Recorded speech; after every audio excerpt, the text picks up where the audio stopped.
Coach, I saw your tweet this morning about Alabama football and how they had to change quarterbacks and how it kind of reminded you of your program here. Can you kind of elaborate on that and how you kind of see the similarities and how your culture is kind of built on that as well? Well, I think it was probably reminiscent of our weekend here against Omaha. We didn't play very well on Friday night collectively, not one guy, collectively as a team, and we had to make some hard changes in goal, up front, our D pairings, and from there, guys bought in. Guys responded, and they bought in, and we found a way to get it done. And I have a 12-year-old son, and probably kept him up a little bit late at night, but I'm glad I did, because him and I watched the game together. And him and I saw firsthand that, a guy that started the game, that got him to the national championship game, went out in the first half, after the first half. Another young man came in and never got a snap in his life, came in and responded and got the job done. But the guy that was on the bench was an unbelievable teammate. And he cheered him on, and it was about the team. And that's what we do here. And again, I think you don't see it enough in this day and age on that side of it, of being team first. And again, we recruit to it. And again, we have a great group that responded on Saturday night because of it. How much fun is it coaching guys like that who just buy into your system? How much fun is it as a coach? Well, I think it's a tremendous amount of fun. Don't get me wrong, there's challenges each and every day to try to win. Winning is obviously the result. You need the result. But knowing that these guys are growing into men and doing the right things and growing to be great people is the biggest thing. And if you do that, between that and communication, the most chances you're going to have the result you want. Throughout this season, you guys have had a lot of guys who have been healthy scratched that probably aren't used to being healthy scratched in their career. How have they handled that this year? I think good, and I think when I say good, I think it's because of communication. Like, nobody likes to sit out. They're the first one. I'm the first one to admit it. When I was a player, like getting sat out. I've done it a lot when I was young. But I think if you communicate and give reasons why, show video, show the level that you have to play it at a nightly basis, and again, it's about being accountable. And again, when you get recruited here, those things are all laid on the table before you get here. So it's not like, okay, we're not doing anything different than before we recruited you. That's how we've had success, and that's what you've accepted, and that's what we're going to do. And again, generally things work out. And again, I know we've had a great pushback or great response by the guys that did sit out through this week in practice.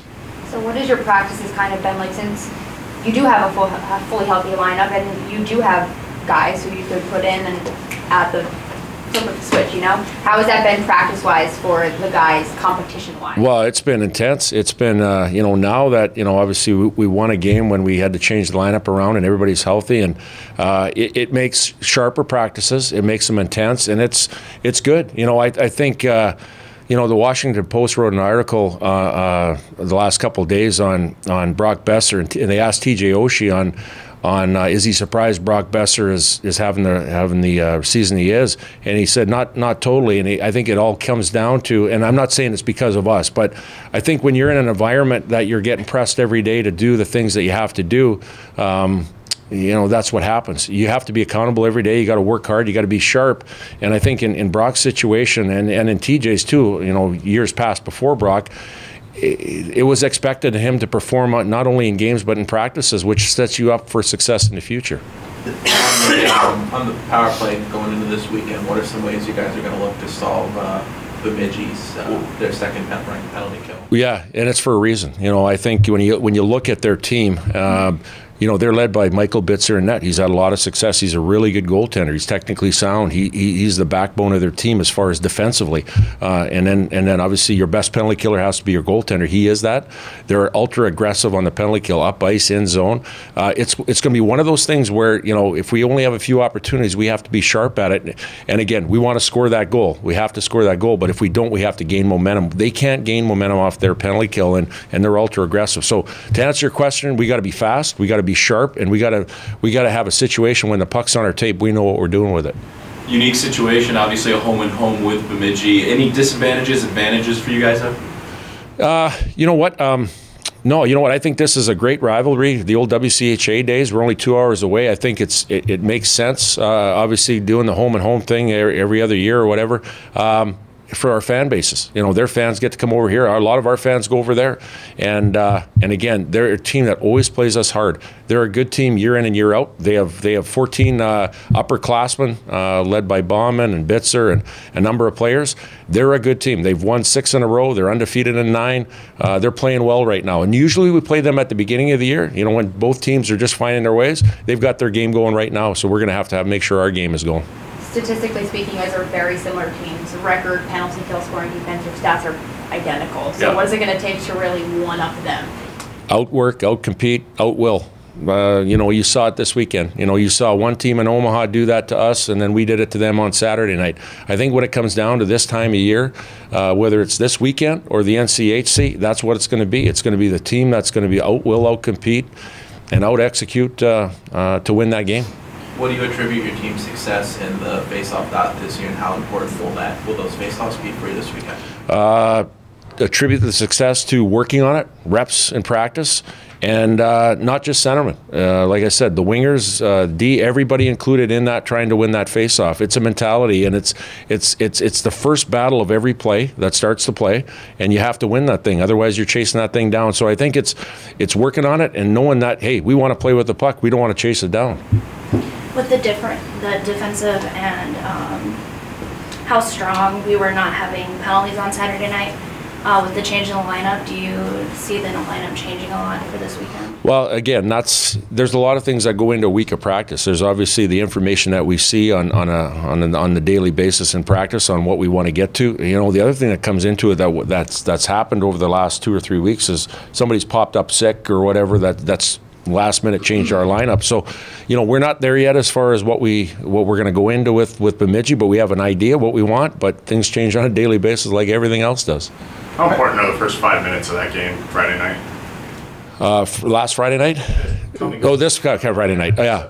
Yeah, it's going to be really, really important. You know, we're playing in their venue, right? We don't get last change. You know, they've been looking forward to this. We only go to their venue every couple of years. They play a couple here. You know, every 2 or 3 years we do the home and home. They're looking forward for us coming over. But in saying that, they want to make a statement. They're going to make a push. It's a Ernie or Tom Serratori team that plays only one way, 100 miles an hour and hard. And again, we got to make sure that we're ready for that and that we outcompete and outwork the other side. With last Friday in mind, how do you kind of avoid maybe overlooking them, if you will? Yeah, well, continue to reference it. We referenced this past weekend. After we won on Saturday night, we referenced this weekend, meaning that one end of the spectrum, we weren't very good, collectively, everybody. The other end of the spectrum played one of our better games of the year. Can't be this and this. We got to be closer to the way we played Saturday night, and we'll keep referencing Friday night for sure, just to make sure that we know what we're dealing with. Your team's ranked 26th in the nation in penalty minutes. Do you start dialing that back, or are you concerned about that at all? Yeah, you know what, and I think we've been talking about it on a weekly basis, and I think we've been getting down from that a little bit. You know, I think when we went into Denver and a few different places, on the Saturday night we took 7 or 8 penalties. I think we're constantly around the 3 or 4 right now. I think anytime you take 3 or more, then you're playing with fire a little bit. The penalties that we can kill off are the hard-nosed penalties, the penalties that defend goals, that prevent goals. Those are the ones you kill off. The 200-foot penalties, the slashing, the hookings, the ones where legs aren't moving, those are the ones that are tough to kill.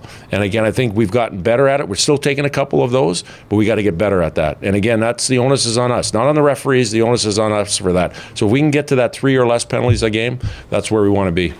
You touched obviously on the lineup and not having anything set going into Bemidji. Is that how you're looking at the goaltenders as well, having an open competition this week? Yeah, absolutely. You know what? I'll be first to say Cam Johnson's our goaltender. He led us to a national championship. He's been there on a nightly basis for us. He's been our rock. And, you know, in saying that, he started off with a great week of practice already, or so is Peter Tomey. So again, obviously, the one game that Peter went in, it's not we haven't abandoned on what we are. It's just, you know, like I said, it's making guys accountable and guys doing the right things on a daily basis.